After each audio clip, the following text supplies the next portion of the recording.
Let's talk about the Insurrection Act, protecting fragile white men from threats to their power since 1807. Hey folks, I'm Tad Sturmer. I'm an American scholar of resistance history at the University of Southern Denmark and Johns Hopkins.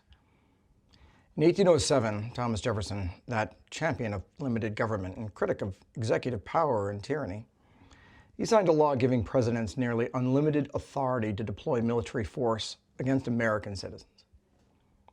The Insurrection Act was not passed during a national emergency. By the time Jefferson signed it on March 3, 1807, the problem that had prompted it, Aaron Burr's alleged plot to carve out his own nation in the Louisiana Territory, he was acquitted of that, was over. Burr had been arrested weeks earlier. But fragile white men will do what fragile white men always do, panic and grab for more authority. So Jefferson got what he wanted. He got a law that removed judicial oversight and gave presidents unilateral authority to decide when insurrection exists and deploy military force domestically. And that's where it is today. But here's what changed in 1807. Before 1807, think about it. Shays' Rebellion, the Great Freakout in 1787, terrified Washington, Madison, Hamilton, and others to push for a constitution to create a consolidated federal power to shut down domestic resistance to their authority, no matter how much they abused it. Then, in 1791, indigenous people scared the hell out of them when a war party of the Northwest Confederacy, the Shawnee, the Miami, the Lenape, destroyed a United States Army. So the first federal Congress passed the Militia Acts in 1792 for authority to go after all enemies, foreign and domestic.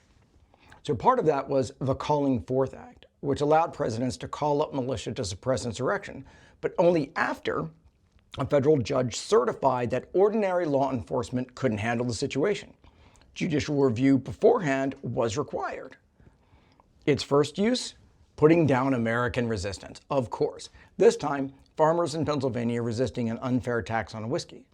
The nationalist historians call it the Whiskey Rebellion. It ain't a rebellion. But that was before 1807. Presidents needed a judge to say yes first. See where this is going. After 1807, the president could deploy not just militias, but standing active duty federal troops whenever the president and the president alone decided that unlawful obstructions, combinations, or assemblages or rebellion against the authority of the United States made it impracticable to enforce the laws.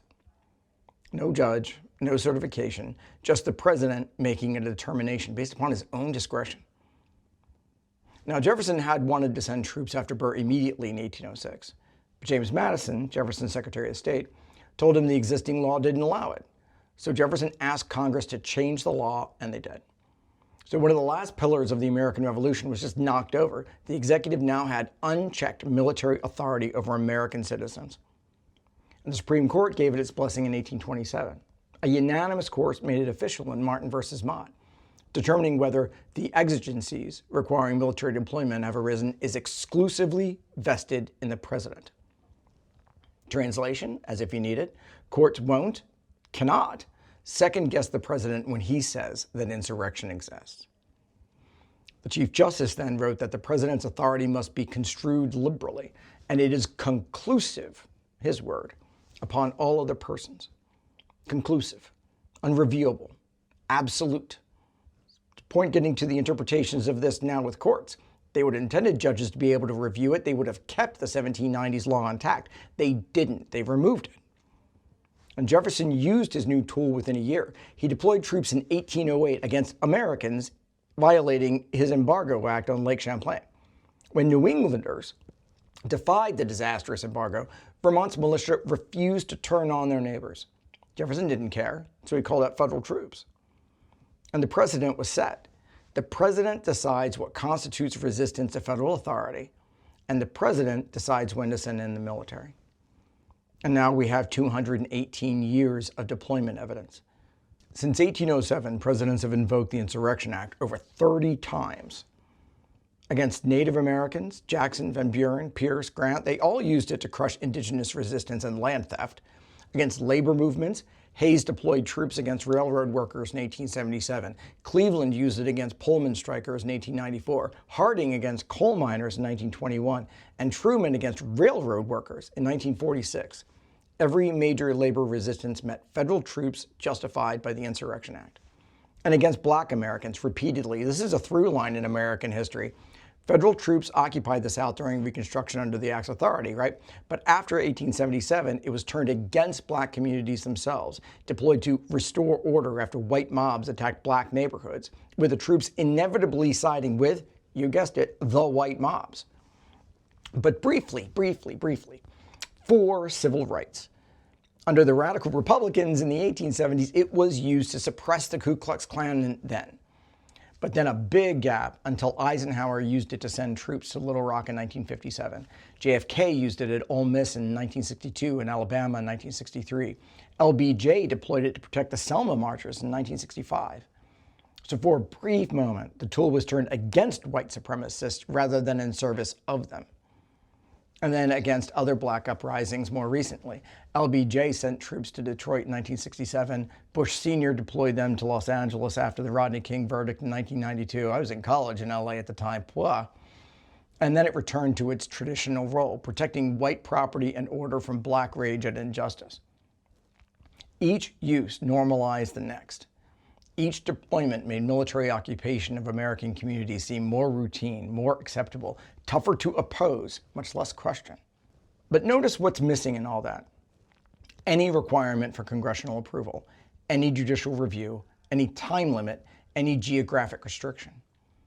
The president issues a proclamation ordering insurgents to disperse. If they don't comply immediately, the president can deploy the entire U.S. military domestically for as long as the president wants, wherever the president wants. And according to the Insurrection Act, courts can't review whether insurrection actually exists. Congress cannot override the deployment without veto-proof majorities. And the military, of course, has to follow orders. It's unlimited executive power. Now, for the last 30 years or so, the act's been pretty quiet.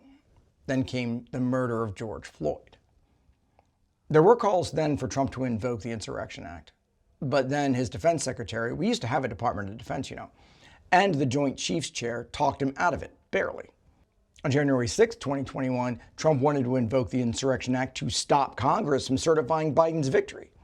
Only the threat of mass resignation from military leadership prevented it. Now, the opposition from within is gone now. Steve Bannon is no dummy. The whole executive is now a regime, a coalition of far-right nationalists complete with a ruling ideology and a plan for transforming all of American governance, and, what we didn't see coming, aided by a powerful cohort of liberal nationalists. And frankly, a lot of folks who talk to me are surprised that Trump's been waiting this long. He and his cadre has been more patient than a lot of them expected. And courts can't stop it. Sure, federal judges keep issuing rulings, they block policies, they enjoin actions, they declare things unconstitutional, but they have no enforcement mechanism. The Insurrection Act was specifically designed to bypass them. Once Trump invokes it and declares insurrection exists, court rulings just become pieces of paper. Why? Because who enforces them? The executive branch, specifically federal law enforcement and the military. And this regime just bobs and weaves with court decisions. The judges know this. You can see it in their increasingly desperate opinions, their pleas to higher courts, their warnings about the collapse of judicial review. But the Insurrection Act doesn't care about their desperation because it was built to override them. Now, to be fair, if I have to be fair, the writers of the Insurrection Act probably assumed the military would follow the president's orders, but they also assumed some basic commitment to, the Constitution. It assumes presidents wouldn't simply declare their political opposition to be insurgents. Although it did happen once or twice in American history. Meet John Adams. Hold on. I wonder if we should reframe that.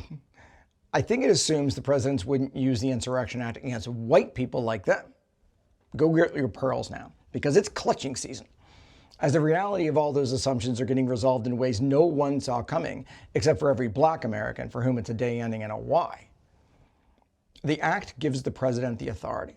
The Supreme Court has reaffirmed that his determination is unreviewable both in the 1830s and with Trump versus the United States. Do you think there's any accountability there? And there's a leadership now that's been selected for its absolute loyalty. And for those of you thinking about the Posse Comitatus Act from the 1870s, one of those great legislative visions created to stop federal troops from being sent against the Ku Klux Klan, When invoked, the Insurrection Act essentially turns it off. So, the Insurrection Act is a core feature of how concentrated authority protects itself from resistance. For 218 years, this tool has been available to any president who feels threatened enough to use it, always with the same underlying logic. When the people resist, the president can send in the army.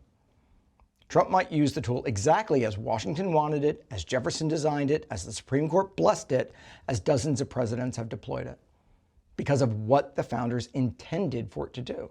The entire Constitution exists because of their fear. So they created a framework for executive authority that could crush domestic resistance. The founders assumed that presidents would share their values, their background, their investment in maintaining the system's legitimacy, the status quo, and hasn't that proven to be the case? Maybe they were visionaries after all. So now this reality, the new authoritarian America, is speeding up.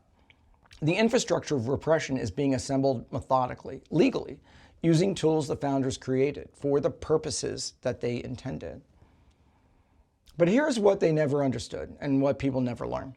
The only thing that's ever constrained this kind of power is organized resistance, refusal, people saying no and meaning it. This is also a through line in American history. The consolidationists who built this system created tools to suppress insurrection, but they didn't build ones that could survive determined, organized, sustained resistance. They could never beat the Underground Railroad, even when they tried. Every authoritarianism creates its own opposition. Every overreach radicalizes another cohort. Every deployment of military force against civilians destroys another piece of the legitimacy that makes governance possible. That is the point behind strategic provocation as a resistance tool. Trump thinks the Insurrection Act might make him invincible. Jefferson thought the same thing. So did almost every president who's invoked it. But they were all wrong, because the legitimacy isn't maintained by force. It's destroyed by it. And it always shows how brittle their claims to authority really are.